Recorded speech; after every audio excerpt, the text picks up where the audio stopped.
ব্রাহ্মণবাড়িয়ায় সকল আন্তনগর ট্রেনের যাত্রাবিরতি এবং নতুন ট্রেন চালু করার দাবিতে রেলপথ অবরোধ। ব্রাহ্মণবাড়িয়া রেলওয়ে স্টেশনে কয়েকটি আন্তনগর ট্রেনের যাত্রাবিরতি এবং ঢাকার ব্রাহ্মণবাড়িয়া রুটে নতুন একটি ট্রেন চালুর দাবিতে সম্মিলিত সামাজিক সাংস্কৃতিক সংগঠনের ব্যানারে রেলপথ অবরোধ কর্মসূচি পালন করেছে। আজ শুক্রবার সকাল 10:30 থেকে বেলা 11:30 পর্যন্ত ব্রাহ্মণবাড়িয়া রেলওয়ে স্টেশনে এ অবরোধ কর্মসূচি পালন করা হয়। এতে বিভিন্ন রাজনৈতিক সংগঠনের নেতৃবৃন্দ অংশ নেন। অবরোধের কারণে চট্টগ্রাম থেকে ছেড়ে আসা ঢাকাগামী নন-স্টপ সুবর্ণা এক্সপ্রেস ট্রেনটি আখাউড়া রেলওয়ে স্টেশনে আটকা পড়ে। পরে প্রশাসনের আশ্বাসে বেলা 11:15টায় অবরোধ তুলে নেন আন্দোলনকারীরা।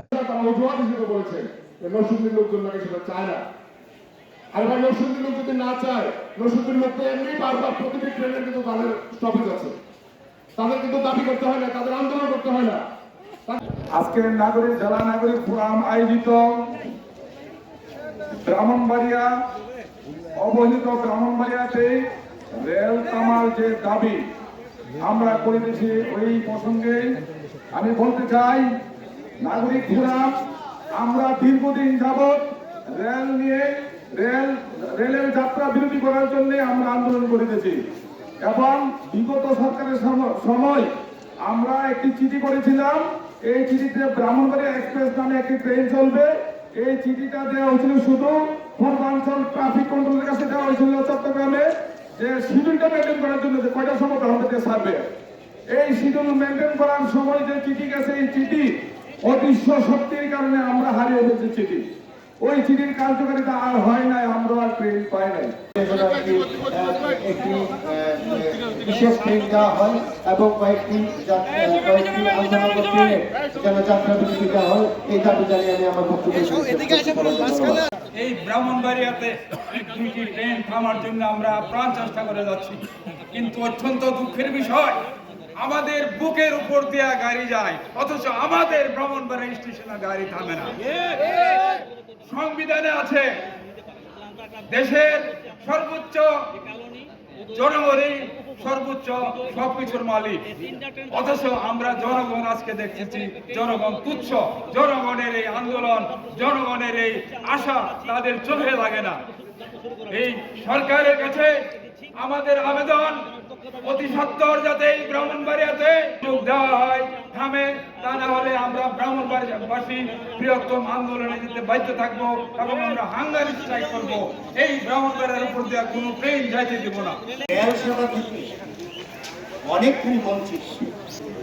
আমরা ব্রাহ্মণবাড়িয়া নাগরিক ফোরামের পক্ষ থেকে সকল সামাজিক সাংস্কৃতিক এবং রাজনৈতিক সংগঠন সমূহ বর্তমান সরকারের কাছে, বিশেষ করে রেল মন্ত্রণালয়ের কাছে এই আবেদন জানাচ্ছি যে ঢাকা থেকে চট্টগ্রাম পর্যন্ত যত আন্তনগর ট্রেন রয়েছে তার মধ্যে কাপ্তাই, সোনার বাংলা, বিজয়, উপবন, আরো যে সকল আন্তনগর ট্রেন রয়েছে আমরা সব কয়টাকে ব্রাহ্মণবাড়িয়াতে স্টপেজ আহ্বান করছি। বাংলাদেশের রেল যতগুলো রেল স্টেশন আছে, সবচেয়ে ব্যস্ততম রেল স্টেশন আছে ব্রাহ্মণবাড়িয়া রেল স্টেশন। এবং আমরা কিন্তু প্রত্যেকটা জায়গায় ব্রাহ্মণবাড়িয়ার প্রত্যেকটা জায়গায় ভাষা আন্দোলন রাষ্ট্রভাষা বাংলার জন্য প্রথম কথা বলে বক্তব্য রেখেছিলেন ব্রাহ্মণবাড়িয়ার সন্তান। আজকেও দেখেন, আজকে যে আন্দোলনে যে ওয়াসিম সাহিদ মুক্ত শেষ হয়ে যুদ্ধ, সেই মুক্ত কিন্তু ব্রাহ্মণবাড়িয়ার সন্তান। এই ব্রাহ্মণবাড়িয়ার প্রতিটি ক্ষেত্রে এই আন্দোলন সংসদের ভূমিকা রাখছে এবং রাজস্ব আপনারা দেখেন জিয়া সরকারখানা ছিল, এটা পরিবর্তন করা হয়েছে, কিন্তু জিয়া সরকারখানা নামে ছিল। জিয়া সরকারখানা এবং বিদ্যুৎ কেন্দ্র, তিতাস গ্যাস, সকল ক্ষেত্রে ব্রাহ্মণবাড়িয়া জাতিকে সামনে থেকে নেতৃত্ব দেয়। তাই আমাদের প্রাণের দাবি যে এই ব্রাহ্মণবাড়িয়া থেকে আমরা যারা ঢাকায় যাই, আমরা যারা চট্টগ্রামে যাই, বিভিন্ন জায়গায় যাই, আমাদের সকলের মা বোন থেকে শুরু করে সকলের প্রাণের দাম হচ্ছে ট্রেন। সুতরাং এই ট্রেনের ক্ষেত্রে আমাদের যে বৈষম্য করা হচ্ছে, বৈষম্য বিরোধী আন্দোলনের জন্য যে নতুন বাংলাদেশের আমরা স্বপ্ন দেখছি, সে নতুন বাংলাদেশের নতুন সংযোজন হবে ব্রাহ্মণবাড়িয়া। আমাদের ব্রাহ্মণবাড়িয়া এসে যে প্রাণের দাবি, সে দাবির আঙ্গিকে রেল সংস্কার করে আমরা যে দাবি জানিয়ে আসছি, আমাদের যে তিনটি ট্রেন কালনী, উপবন এবং আমাদের বিজয় এই ব্রাহ্মণবাড়িয়া যেন স্টপেজ দেওয়া হয়। ঢাকা থেকে চিটাগাং এই যে রেলপথ, এই রেলপথে অনেক স্টেশন আছে, কিন্তু সবচেয়ে বেশি রেভিনিউ অর্থাৎ রাজস্ব আদায় হয় এই ব্রাহ্মণবাড়িয়া রেল স্টেশন থেকে। অথচ আমরা দেখতে পাই রেলের যে সুযোগ সুবিধা, সেই সমস্ত সুযোগ সুবিধা থেকে সবচেয়ে বেশি বঞ্চিত ব্রাহ্মণবাড়িয়া স্টেশন। আপনারা যদি লক্ষ্য করেন, বিভিন্ন জেলার সংযোগ স্থল, ভৌগোলিক অত্যন্ত গুরুত্বপূর্ণ একটা ইম্পর্টেন্ট স্থান ব্রাহ্মণবাড়িয়া। বিভিন্ন জেলার মানুষ এখানে ব্রাহ্মণবাড়িয়া থেকে আসে। আজকে যে দাবিটি আমরা সামনে নিয়ে আসছি, আমরা ইতিমধ্যে জানতে পেরেছি একটি ট্রেন নাকি অল্প কয়েকদিনের মধ্যে ভৈরব থেকে ঢাকা যাত্রা করবে। আমাদের জোরালো দাবি সেটি 20-25 কিলোমিটার পূর্ব দিকে পিছিয়ে এনে ব্রাহ্মণবাড়িয়া থেকে তার যাত্রা শুরু করবে।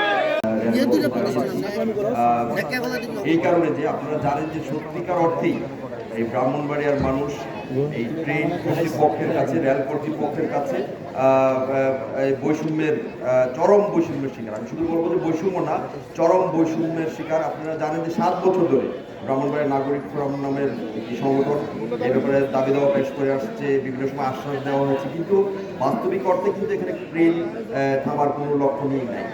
আর আপনারা এখানে আমাদের যারা আছেন রাজনৈতিক নেতৃবৃন্দ ইতিপূর্বে বলেছেন যে কালনী এক্সপ্রেস, ভুবন এবং বিজয় এক্সপ্রেসের যাত্রাবৃত্তির জন্য আমি বলবো যে ব্রাহ্মণবাড়িয়ার মানুষের কিন্তু সব দিকে যাওয়া আসা আছে।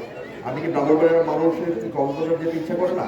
আমি বলবো যে কক্সবাজার ট্রেনেরও এখানে, আমি কক্সবাজার ট্রেনেরও এখানে যাত্রাবৃত্তির ব্যবস্থা করতে হবে, কারণ ব্রাহ্মণবাড়িয়ার মানুষ ট্রেন ভ্রমণ যেরকম পছন্দ করেন, সেদিকে বেড়ানোটাও অনেক পছন্দ করেন।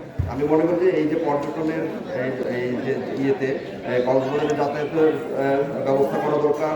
আমাদের দাবি হচ্ছে খুব সেটা যে ঢাকার সাথে পূর্বাঞ্চলের যোগাযোগ ব্যবস্থা গুরুত্বপূর্ণ একটা স্মৃতি হচ্ছে ব্রাহ্মণবাড়িয়া। এবং ব্রাহ্মণবাড়িয়া থেকে প্রতিদিন 10 থেকে 12,000 যাত্রী ঢাকা আসা যাওয়া করে, চট্টগ্রাম করে 5,000 আসা যাওয়া করে। অথচ ব্রাহ্মণবাড়িতে যাত্রী সেবার জন্য টিকিট মাত্র 600 টিকিট বরাদ্দ। 400 টিকিট দিয়ে একটা বিপুল যাত্রী ঢাকা শহরে আসা করা যাচ্ছে না। অন্যদিকে বিকল্প একটা রুট হচ্ছে সড়ক-জনপথ। সড়ক-জনপথে আমাদের ঢাকা যেতে 5 থেকে 6 ঘন্টা সময় লাগে। এত যানজট নিরসন করে সহজে ঢাকাতে যোগাযোগ আদিবাসী এলাকাবাসী করতে পারছে না। সেজন্য আমাদের আজকের দাবি হচ্ছে আমাদের ব্রাহ্মণবাড়িয়াতে 3টা ট্রেনের স্টপেজ দেওয়া লাগবে। বিজয় আর হচ্ছে উপবন। আর ইতিমধ্যে শুনতে পাচ্ছি আমরা